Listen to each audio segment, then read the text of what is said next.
வணக்கம் மக்களே, எல்லோரும் நல்லா இருக்கீங்களா? எல்லோரும் எப்படி இருக்கீங்க? சாப்பிட்டீங்களா? அன்றைக்கி நான் ஒரு வீடியோ போட்டிருந்தேன். கிராமத்து பெண் கடந்து பாதைகள் டே 1ன்னு போட்டிருந்தேன். இன்றைக்கி டே 2 போடுறேன். அதாவது நான் எப்படி வந்தேன், அந்த கடந்து வந்தேன் அப்படிங்கிறது. எங்கள் அம்மாவுக்கும் நாங்கள் 3 பேர் பொம்பளை பிள்ளை. நாங்கள் 3 பொம்பளை பிள்ளைகளாக இருக்கையில் எங்கள் அப்பா எனக்கு 3 வயசு இருக்கையில் இறந்துடுறாரு. அதுக்கு பிற்பாடு எங்கள் அம்மா கூலி வேலைக்கு போய் நடவு களை எடுக்க அப்படியே கிராமத்தில் அந்த வேலை தான். அது போய் எங்கள் அம்மா காவந்து பண்ணுறாங்க. இதில் படிக்க வைக்கவும் முடியலை. எங்கள் அம்மானால் அதிகமாக எங்களால் படிக்க வைக்க முடியலை. அப்படி இருக்கையில் அந்த சின்ன பிள்ளையாக இருக்கையில் நாங்கள் ஸ்கூல்னு போட்டுட்டு ஸ்கூல் போகையிலேயே அப்போ என்ன பண்ணுவோம்னா, நான் வயலில் நடவு நடுறதுக்கு பாருங்கள், நாற்று இருக்கும், அதை பறிக்க போகிறது. அந்த நாற்றை பறிச்சுட்டு அந்த காசை வந்து நமக்கு சாப்பாட்டுக்கு அரிசியெல்லாம் வாங்கி சமைச்சு சாப்பிட்றது.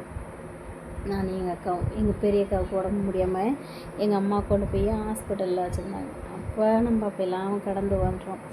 இது அப்படி கையில் பள்ளிக்கூடம் எங்கள் அம்மானால் முடியலை. இல்லாட்டி எங்கள் அம்மா எங்களை நல்லா படிக்க வச்சுருக்கோம்.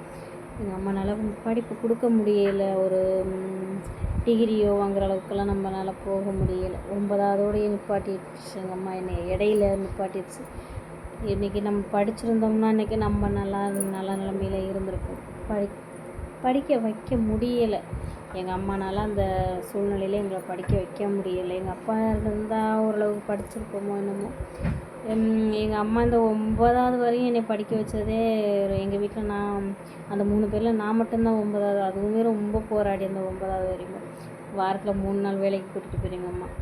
2 நாள் ஸ்கூலுக்கு போவேன். ஆனால் 1 வருஷம் கூட ஃபெயிலாக போகாமல் நல்லா தான் படித்தேன். அதுக்கு நல்லா தான் படித்தேன். அதுக்கு பிற்பாடு படிக்க வைக்க முடியல. அதோட நிப்பாட்டிட்டு வேலைக்கு தான் போகணும். வேலைக்கு போகிறோம்.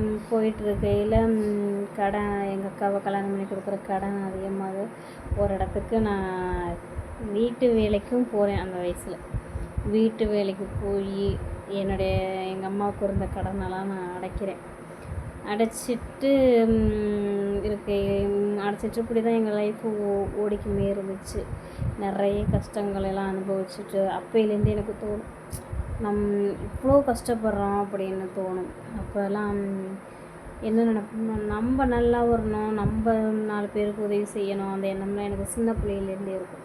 இந்த ரோட்டில் வச்சு குழந்தைய வச்சுக்கிட்டு இருக்காங்க பற்றிலாம், அப்போல்லாம் அதெல்லாம் பார்த்தா நான் அப்போயே என்கிட்ட இருக்கிற 2 ரூபா 1 ரூபா இதெல்லாம் நான் கொடுப்பேன். அப்போ நான் சின்ன பிள்ளையா இருக்கையிலலாம் கொடுத்துட்டு தான் வருவேன். எங்கள் அம்மாட்ட கேட்டுட்டு அவங்க அம்மா எங்கெல்லாம் அம்மா தூங்குவாங்க, என்னம்மா பண்ணுவாங்க அப்படின்லாம் கேட்பேன்.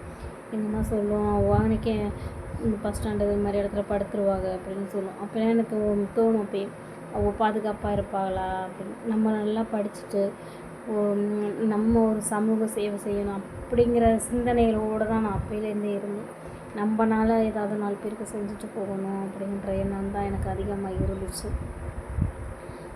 இப்படி இருந்து தான் நம்ம ரொம்ப எங்கே நம்ம செய்கிறது, நம்மளே கஷ்டப்பட்டுட்ருக்கோம். நம்ம எப்படி இன்னொரு என்னுடைய சிந்தனைகள் அப்போ இருந்துச்சு. அப்படி நல்லா படிக்கணும், படிச்சுட்டு நல்லா உதவி செய்யணும் மக்களுக்கு அப்படின்னுலாம் இருந்துச்சு. எந்த இது ஆசைப்பட்டனோ அந்த கல்வி எனக்கு கிடைக்கல. நம்மளோட பிள்ளைகளையாவது படிக்க வைக்கணும். இப்போ உள்ள காலகட்டத்தில் எல்லாருமே படிக்க வச்சிடுறாங்க. அந்த கல்வியை கொடுக்கணும்னு நினச்சி எல்லாம் ஒரு ஏழை எல்லாருமே எப்பாடுபட்டாலும் அந்த பிள்ளைகளுக்கு அந்த கல்வியை கொடுத்துடணுன்ட்டு ரொம்ப கஷ்டப்பட்டு போராடி படிக்க வைக்கிறாங்க. அது மாதிரி பிள்ளையெல்லாம் புத்திகரத்தாக படித்து எல்லாரும் ஒரு நல்ல நிலைமைக்கு வரணும்னு நினைக்கிறேன். அடுத்த கதையை அடுத்த வீடியோவில் சொல்கிறேன்.